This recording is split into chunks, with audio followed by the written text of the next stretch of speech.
Жолугушуу темир тор артындагы адамдардын укуктук жактан корголушунун деңгээлин жогорулатуу, сот адилеттигине жетүүсүн камсыз кылуу, мыйзамдуу укуктарын жана кызыкчылыктарын ишке ашырууга көмөктөшүүгө консультативдик укуктук жардам көрсөтүү боюнча пилоттук долбоордун алкагында уюшулду. Ушул жабык абакта кармалган жарандардын көбүнчөсүнүн сот иштери кайрадан каралбай калган, же болбосо ошо кайрадан ошо сотко ошо тиешелүү мыйзамдын тиешелүү талаптары боюнча кайра сотко жиберүү боюнча ошол процесстерди тездетүү, анан көмөк көрсөтүү максаты болгон да. Юстиция министрлигинин алдында укуктук жактан агартуу боюнча жардам борбору ачылган да. Ошол борбордун ишинин алкагындагы уюштурулган иш.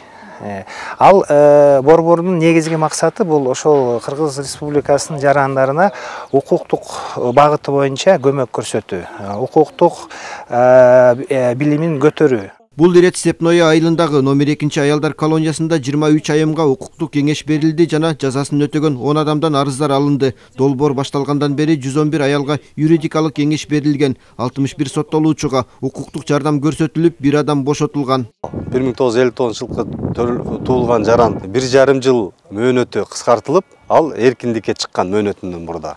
Бирок ал жарандын өздүгүн аныктоочу документи дагы жана бара турган жери дагы тууган уругу да жок болгондон кийин Юстиция министрлиги андан нары да укуктук жардамды көрсөтүү менен андан нары дагы аны ошол абактан чыккандан кийин эле калтырып койбостон биз мамлекеттик карылар үйлөрү менен сүйлөшүүлөрдү жүргүзүп, расмий каттарды жазып, мына Сало Розаны 16 мартта Бишкек шаарындагы карылар үйүнө жайгаштырдык.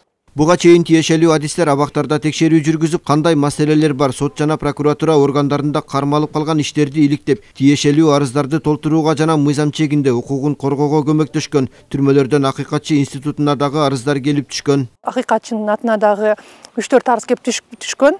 Ошол биякта камакта отургандагы өзүнүн акыбалы тууралуу, анан кийин ошол жумуш ордулары тууралуу, анан балдар менен байланышы тууралуу аларга да жолугуп, алардын ошол укуктарын эмнеге ишке ашпай аткандыгын такташыбыз керек. Анан сырткары билесиңер, абакта жаткан айымдардын балдарынын да суроосу турат. Канчалык деңгээлде балдар менен катташууга, балдарына канчалык деңгээлде шарт түзүлгөн, анда көзөмөлгө алабыз. Юстиция министрлиги жаңы кодекстин алкагында гумандуулукту орнотуу жаатында мыйзам чегинде соттолуучуларга укуктук жактан көмөктөшүү боюнча ишти 10 февралда баштаган. Мындай юридикалык колдоо аракеттери башка абактарда дагы улантылат. Уланбек Тыйканбаев, Тимур Сыдыгалиев, Ала Тоо 24.